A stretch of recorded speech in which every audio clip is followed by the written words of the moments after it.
যদি আজকের মাহফিল থেকে যে বলেন যে কি পাইছেন, আমি ভাই আপনাকে মুসলমান থাকার মিনিমাম উপায় বলবো, মানে এরপরে আপনি আর মুসলমান না, এরপরে আপনি আর মুমিন না, এটা মিনিমাম। এটা কি আমি এখন যেটা বলবো এটা হচ্ছে মানে মুসলমান আর কাফের, মুনাফিক আর মুসলমান, মুশরিক আর মুসলমানের মধ্যে পার্থক্যটা দিয়ে যাব আপনাকে। এবার আপনি সিদ্ধান্ত নেবেন আপনি কি মুসলমান হয়ে থাকবেন, মুমিন হয়ে থাকবেন, মুত্তাকি হয়ে থাকবেন, নাকি কাফের মুনাফিক মুশরিক হয়ে পৃথিবী থেকে বিদায় নেবেন। সিদ্ধান্ত কার? আপনাদের। যাই হোক, আন আবি হুরায়রা রাদিয়াল্লাহু আনহু, আবু হুরায়রা রাদিয়াল্লাহু আনহু থেকে বর্ণিত, তিনি বলেন রাসূল সাল্লাল্লাহু আলাইহি সাল্লাম বলেছেন, আমার সাথে একটু বলেন তো, কুল্লু উম্মতি ইয়াদখুলুনাল জান্নাহ। মুখ কি শক্ত হয়ে যাচ্ছে? বলেন আমার সাথে, কুল্লু উম্মতি ইয়াদখুলুনাল জান্নাহ। আমার সমস্ত উম্মত জান্নাতে যাবে। কে বলেছে? রাসূলুল্লাহ।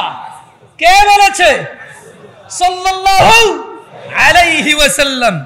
তিনি বলেছেন ইল্লা মান আবা, শুধু আবা জান্নাতে যাবে না।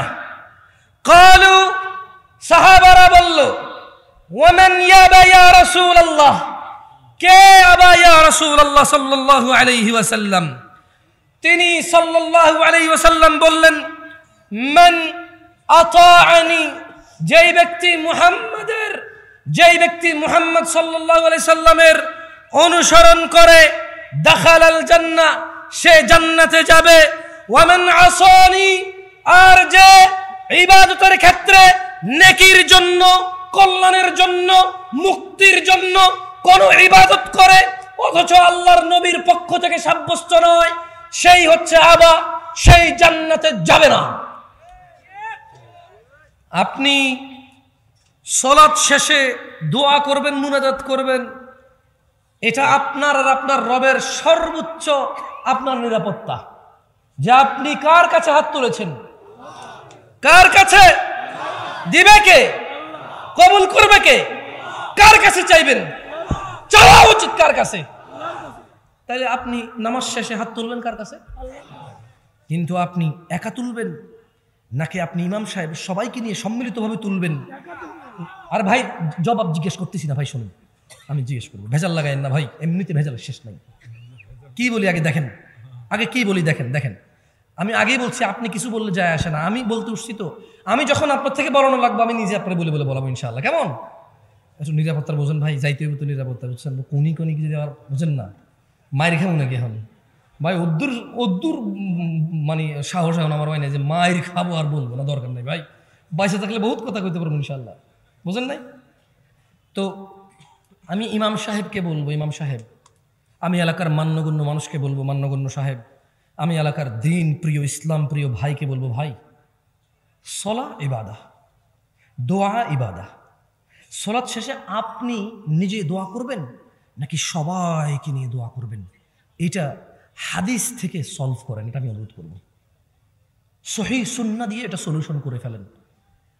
আপনি সিদ্ধান্ত নেবেন তো, আল্লাহ আপনাকে স্বাধীনতা দিয়েছেন। আল্লাহ বলেছে ইন্না হাযিহি তাযকিরা,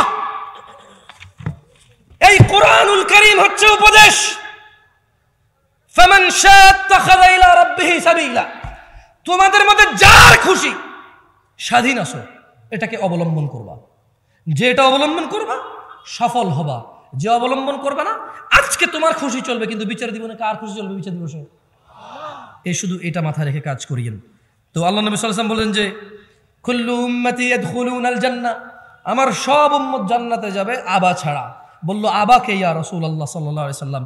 বলল যে আতাআনি, আমাকে ইতাআত করে, আমাকে অনুসরণ করে, ইবাদতের ক্ষেত্রে আমি যা বলেছি করেছি তা করে, সে হচ্ছে আতা করে, আমাকে অনুসরণ করে। আর যে আমাকে অনুসরণ করে না সেই হচ্ছে আবা, সে জান্নাতে যাবে না। সালাতের গুরুত্ব নিয়ে দু চারটা কথা বলে আমি চলে যাব ভাই আমার, শুনেন। عن معاذ بن جبل رضي الله عنه قال رسول الله صلى الله عليه وسلم, আল্লাহ রাসূল সাল্লাল্লাহু আলাইহি ওয়াসাল্লাম বলেন, মুআয ইবনে জাবাল থেকে বর্ণিত, আলা উখবিরুকা বিরাসিল আমরি কুল্লিহি ওয়া আমুদিহি ওয়া যিরওয়াতি সানামিহি, আমি কি সমস্ত কাজের মূল স্তম্ভ ও সর্বোচ্চ শিখর সম্পর্কে তোমাদের জানিয়ে দেব না? কুলতু বালা ইয়া রাসূলুল্লাহ। মুআয ইবনে জাবাল রাদিয়াল্লাহু আনহু বলছেন যে আমি বললাম হ্যাঁ, হে আল্লাহর রাসূল আপনি আমাদেরকে জানিয়ে দিন। কল, আল্লাহর নবী বলেছে রাসুল আমরি আল ইসলাম, তিনি বললেন সকল কাজের মূল ইসলাম। সকল কাজের মূল কি? সকল কাজের মূল কি? ওয়া আমুদুহুস সালাহ, আর ইসলামের স্তম্ভ হলো নামাজ। ইসলামের স্তম্ভ কি? সকল কাজের মূল কি? সকল কাজের মূল কি? সকল কাজের মূল কি? সকল কাজের মূল কি? ইসলামের স্তম্ভ কি? ইসলামের স্তম্ভ কি? আপনার যত ইবাদত আছে, সরি সিরি বলছি না, আপনার যত ইবাদত আছে এই সবগুলোর মূল কি? ইসলাম। সকল কাজের মূল কি? সকল কাজের মূল কি? এই এত বড়, ওকে কেমন? ওয়া আমুদুহুস সালাহ, আর ইসলামের স্তম্ভ কি? ইসলামের স্তম্ভ কি? স্তম্ভ এই হলো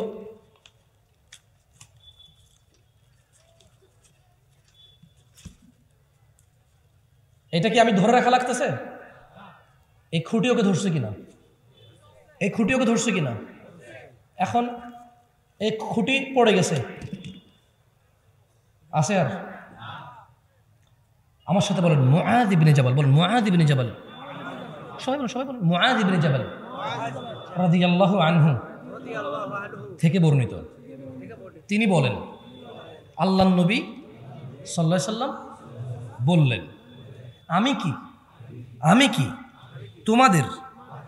কি তোমাদের সমস্ত কাজের মূল স্তম্ভ ও সর্বোচ্চ শিখর সম্পর্কে জানিয়ে দিব? মুআয ইবনে জাবাল বললেন হ্যাঁ ইয়া রাসূলুল্লাহ, আপনি জানিয়ে দেন। তিনি সাল্লাল্লাহু আলাইহি ওয়াসাল্লাম বললেন সকল কাজের মূল ইসলাম। সকল কাজের মূল কি? ইসলামের খুঁটি কি? যার সলানে তার ইসলাম আছে, খুঁটিবিহীন ছাদ না? বাহ বাহ বাহ, সবকিছুকে আসমান মনে করেন না? সবকিছুকে আসমান মনে করেন। আপনি নিজেকে আসমান মনে করেন যে আপনার খুঁটি লাগবে না। আপনি কি আসমান? আপনি আসমান না, আপনি মানুষ। আপনি কি মানুষ? আপনি মুসলমান হইতে হলে খুঁটি লাগবে। ইসলামের খুঁটি কি? সলা। আল্লাহ সুবহানাহু ওয়া তাআলা আমাদেরকে বুঝার তৌফিক দান করুন। দেখেন, আমি আরো একটা হাদিস আপনাকে পড়ে শোনাই। এটা হচ্ছে আন আব্দুল্লাহ ইবনে মাসউদ রাদিয়াল্লাহু আনহু কল, মানে আব্দুল্লাহ ইবনে মাসউদ থেকে বর্ণিত, তিনি বলেন যে সাআলতু নবী সাল্লাল্লাহু আলাইহি ওয়াসাল্লাম, আমি আল্লাহ নবী সাল্লাল্লাহু আলাইহি ওয়াসাল্লামকে জিজ্ঞাসা করলাম আইয়ুল আমালি আহাব্বু ইলাল্লাহ, আল্লাহর কাছে কোন কাজটি সর্বপ্রিয়? তিনি সাল্লাল্লাহু আলাইহি ওয়াসাল্লাম বললেন যে আসসালাতু আলা ওয়াক্তিহা, আল্লাহর কাছে সবচাইতে প্রিয় হচ্ছে সময় মতো নামাজ পড়া। আল্লাহর কাছে সবচাইতে প্রিয় আমল কি? সময় মতো নামাজ পড়া। বলেন আসসালাতু, জোরে, আসসালাতু আলা ওয়াক্তিহা। আল্লাহর কাছে সব থেকে প্রিয় ইবাদত কি? আসসালাতু আলা ওয়াক্তিহা। সালাত মানুষের গুনাহের কাফফারা হয়ে যায় ভাই আমার। যাই হোক, আমি লাস্ট একটা হাদিস বলে আজকের বক্তব্য থেকে আমি বিদায় নেব ইনশাআল্লাহ। রাত অনেক হয়েছে, আমি জানি আপনারা 30 কিলোমিটার দূর থেকে এখানে আসছেন না? অনেকে 30-40 কিলোমিটার। আমি শুনছি একজন বলছে ভাই রংপুর থেকে আসছে। আমি জানি না এখান থেকে রংপুর করতে, আমি জানি না। এই যে ও তো হাত তুললো, রংপুর থেকে আসছে। আমি কষ্ট দিতে ইচ্ছুক নই ভাই, আপনারা আমাকে ভালোবাসে আসছেন, আমার উচিত হবে না আপনাকে কষ্ট দেওয়া, কারণ আপনি আমাকে আল্লাহর জন্য ভালোবাসেন। আহাব্বুকুমুল্লাযী আহবাবতানি লাহ, আমিও আল্লাহর জন্য আপনাদের ভালোবাসি। দুইটা হাদিস বা একটা হাদিস বলে চলে যাবে। দেখেন ভাই আমার, আন সাঈদ ইবনুল মুসাইয়্যিব রাদিয়াল্লাহু আনহু থেকে বর্ণিত। না কথা বলিয়েন না প্লিজ, একটা হাদিস আর প্লিজ কথা বলিয়েন না। এইটা মানে আমি যে এতক্ষণ বলছি যে মুনাফিক মুশরিক হয়ে মরবেন নাকি মুসলমান হয়ে মরবেন, এই হাদিস থেকে বলছি আমি আসলে। যে সাঈদ ইবনুল মুসাইয়্যিব রাদিয়াল্লাহু আনহু থেকে বর্ণিত, তিনি বলেন আল্লাহর নবী সাল্লাল্লাহু আলাইহি সাল্লাম বলছে যে বাইনানা ওয়া বাইনাল মুনাফিকিন, আমাদের মুসলমানদের, আমাদের মুমিনদের, আমি আর আমার উম্মতের মধ্যে পার্থক্য হচ্ছে, আমি একটু ব্যাখ্যা করে বললাম আর কি, এভাবে উনি বলেনি। উনি বলেছে যে বাইনা না, আমাদের ওয়াবাইনাল মুনাফিকিন, মুনাফিকদের মধ্যে পার্থক্য হচ্ছে শুহুদুল ইশা ওয়াস সুবহ, ঈশার নামাজ আর ফজরের নামাজ উপস্থিত হওয়া। মুনাফিকরা উপস্থিত হইতে পারে না। যাই হোক, আজকের দিনের শেষ হাদিসটা আমার সাথে পড়ে আমরা চলে যাব, কেমন? এটা শেষ হাদিস, পড়বেন? পড়বেন? যত শক্তি আছে শরীরে এটা দিয়ে পড়েন যাতে মনে থাকে। বলেন আমার সাথে, বলেন আন জাবির রাদিয়াল্লাহু আন। উঠে দাঁড়ান, সবাই উঠে দাঁড়ান, দাঁড়ায় পড়েন এটা, কারণ ওয়াজ শেষ। দাঁড়ান দাঁড়ান, ভাই হয়েছে, ভাই হয়েছে হয়েছে হয়েছে। পুলিশ একজন এসে গুলি করে 2টা আঠি বাড়ি দিলে কই দৌড়াবেন? ওকে ওকে, এবার বলেন আন, জোরে আন জাবির রাদিয়াল্লাহু আন। জাবির রাদিয়াল্লাহু আনহু থেকে বর্ণিত, তিনি বলেন আল্লাহর রাসূল সাল্লাল্লাহু আলাইহি সাল্লাম বলেছেন, বাইনাল আবিদি, বাইনাল আবিদি, সবাই হাত রাখুন, বাইনাল আবিদি, বাইনাল আবিদি ওয়া বাইনাল কুফরি, বাইনাল আবিদি ওয়া বাইনাল কুফরি তারকুস সালাহ। বান্দা এবং কুফরের মধ্যে পার্থক্য হচ্ছে তারকুস সালাহ, নামাজ ছেড়ে দেওয়া। যে নামাজ পরিপূর্ণ ছাড়ে সে কুফরিতে নিমজ্জিত হয়। আকুলু কওলি হাযা ওয়াস্তাগফিরুল্লাহ লি ওয়া লিসাইরিল মুমিনিন ফাস্তাগফিরু ইন্নাহু হুয়াল গফুরুর রহিম। সুবহানাকাল্লাহুম্মা